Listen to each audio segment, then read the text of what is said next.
Samantala, nagpulong ang defense officer sa pangunguna ni Kapitan Mina Ashiro. Inalarma ng gobyerno ang mga tao sa paglitaw ng kaiju sa Yokohama City at pinag-iingat ang mga ito.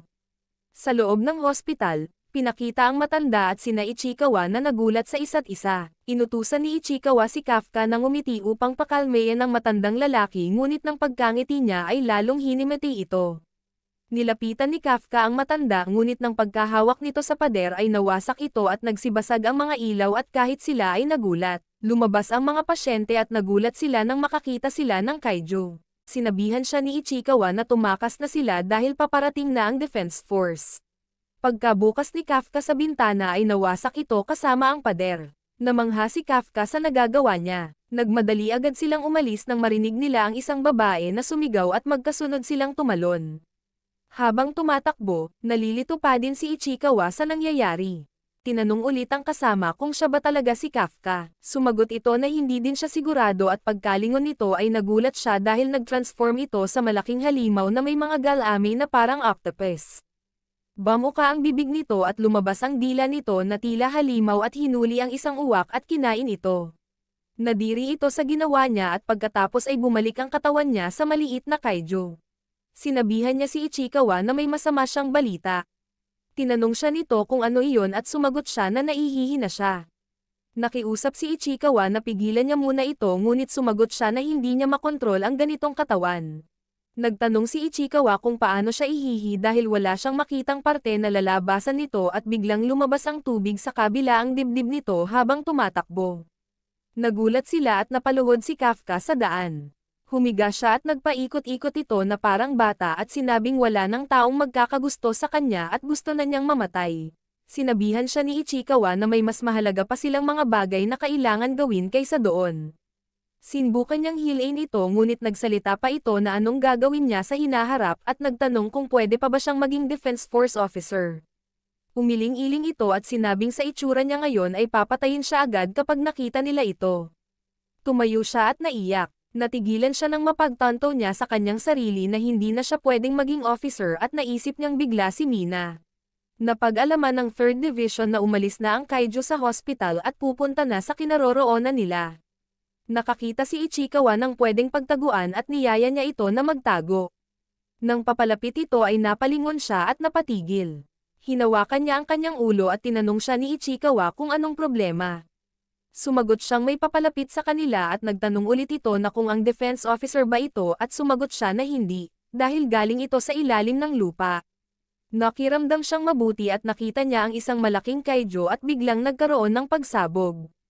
Nag-alarma ang monitor ng 3rd Division at napag-alaman nila na may isa pang kaiju ang nagpakita. Lumapit si Ichikawa kay Kafka at sinabi ni Kafka dito na ang kaiju na nakita niya ay parehong uri sa umatake sa kanila. At tumakbo na sila. Pagkatapos ay may pinakitang batang babae na umiiyak at tinatawag ang kanyang nanay na nadaganan. Sinabi nito sa kanyang anak na tumakbo na siya, ngunit ayaw umalis ng bata at pilit nitong binubuhat ang nakadagan dito. Nagdilim ang paligid at nagpakita ang malaking kaiju. Winasak nito ang nakapalibot sa kanila at nang kakainin na sila ay nagpakita si Kafka at sinuntok niya ito. Tinignan ni Kafka ang kanyang kamay at nagulat sa nagawa niya. Pagkatapos ay nilapitan niya ang mag-ina, ngunit natakot ang bata. Sinubukan niyang pangitiin ito, ngunit lalo niyang natakot ito. Pagkalapit ni Ichikawa ay tinanggal nila ang pagkakadaigan sa kanyang ina at sinubukan ng bata na gisingin ito. Nagsalita si Ichikawa na okay lang ang kanyang ina at nahimatay lang ito. Sinabihan ni Kafka ang kasama na siya na ang bahala sa mag-ina at bibigyan niya lang ito ng seryosong suntok. Nagliwanag ang katawan nito na animoy may malakas na kuryenteng bumabalot dito. Nagbilang siya at ng pang-3 bilang ay sinuntok niya ito ng malakas papataas. Nagkalasog-lasog at tumalsik ang katawan nito sa buong paligid at gulat ulit ang bida sa nagawa nito at biglang umulan ng dugo. Sinabihan niya ang bata na dalhin nila ang kanyang ina sa hospital at nagtago siya sa likod. Nilapitan niya ito at sinabihan na malapit nang dumating ang defense force kaya huwag na siyang mag-alala at aalis na din siya. Nang papaalis na si Kafka ay bigla siyang nagpasalamat sa kanya. Bumalik sa kanyang alaala ang nakaraan nila ni Mina nang sinabi nito sa kanya na hindi siya matatakot kung magkasama nilang haharapin ang mga kaiju at sumang-ayon naman ang batang Kafka. Masaya silang tumakbo at pagkalingon niya ay nakita niya sa kanyang imahinasyon ang matandang sila na magkasamang hinaharap ang isang halimaw. Tinawag siya ni Ichikawa at sinabihan na tumawag na siya ng rescue team.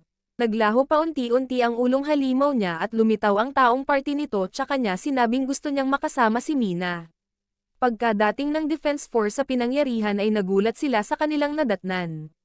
Nilapitan ni Mina ang bata at tinanong ang tungkol sa Kaijo na kanyang nakita. Naalala nito ang nakakatakot na halimaw at natakot ulit siya. Hinawakan niya ito sa ulo at sinabing huwag na siyang matatakot dahil papatayin niya ang mga kaiju. Sumaya ang bata at biglang nagbago ang ekspresyon ng mukha nito. Nakiusap siya dito na huwag niyang papatayin ang mabait na kaiju. Nagulat si Mina sa narinig nito at sinabi ng bata na iniligtas ng mabait na kaiju ang kanyang ina. Sa loob ng opisina, tinawag si Ichikawa ng kanilang boss at sinabing may sulat para sa kanila ni Kafka. Nang pagkabukas ni Ichikawa sa kanyang sulat ay nakalagay dito na nakapasa siya sa unang pagsusulit at binati siya ng mga ito.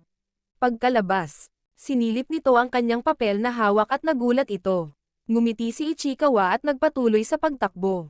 Sa malayo pala ay nakatanaw ang mga kasamahan nila at natuwa sa naging reaksyon nito dahil mukhang nakapasa si Kafka. Tinawag ni Ichikawa si Kafka at sinabing nakapasa siya sa unang pagsusulit. At pagkalingon nito ay nasaan yung kaiju siya habang kumakain. Tinadyakan niya ito sa tagiliran at pinagalitan dahil sa ganitong itsura niya. Naisip ni Ichikawa ang ginawa nilang palusot sa hospital. Sinubukang kaskasin nito sa damit ang kanyang mukha at pagkatingin niya kay Ichikawa ay naging tao ang mukha nito ngunit ang ngipin nito ay halimaw pa din. Pinagalitan siya nito at sinabing tinutugis pa siya. Inabot ni Ichikawa ang sulat para sa kanya at makikita natin na nakapasa ito. Binalaan ni Ichikawa si Kafka na magdoble ingat ito dahil hindi kamukha ng unang pagsusulit na puro pagsagot lang ng aplikasyon at sulat na pagsusulit. Sa pangalawang pagsusulit ay kahit saan ay may mga opisyal. Kinuha ni Kafka ang tubig nito at nang bubuksan na ito ay nahirapan itong buksan at bigla siyang nagbago ng anyo. Nagalit si Ichikawa at sinabihan siya nito na huwag na siyang tumuloy at nagmakaawa naman siya. Pagkatapos ng 10 araw, makikita natin na dumating sila sa lugar ng pagsusulit. Naisip ni Ichikawa kung magiging kaiju ito dito ay siguradong patay ito at pinakita isa-isa ang mga dadalo sa pangalawang pagsusulit. Nang papaalis na sila ay kinausap sila ng isang babae. Tinuro nito ang van nila at sinabing tanggalin nila ito dahil gusto niyang mag-park doon. Sinabihan siya ni Kafka na maluwag pa ang parking lot at sumagot ito na gusto niya doon dahil ang lucky number niya ngayon ay 5. Dahan-dahan lumingon si Kafka sa gigil at sinabing tuturuan siya ng magandang asal. Tinanggal nito ang kanyang damit pang itaas at napansin nila ang suot na suot nito. Nabigla ang dalawang magkaibigan nang binuhat ng babae ang kanilang sasakyan sa pamamagitan ng isang kamay lang at hinagis ito. Nag-alala si Kafka dahil hiniram lang nila sa kanilang kumpanya ang sasakyan. Tinanong siya ni Ichikawa kung sino siya at sumagot na Kakoru Shinomiya ang pangalan niya.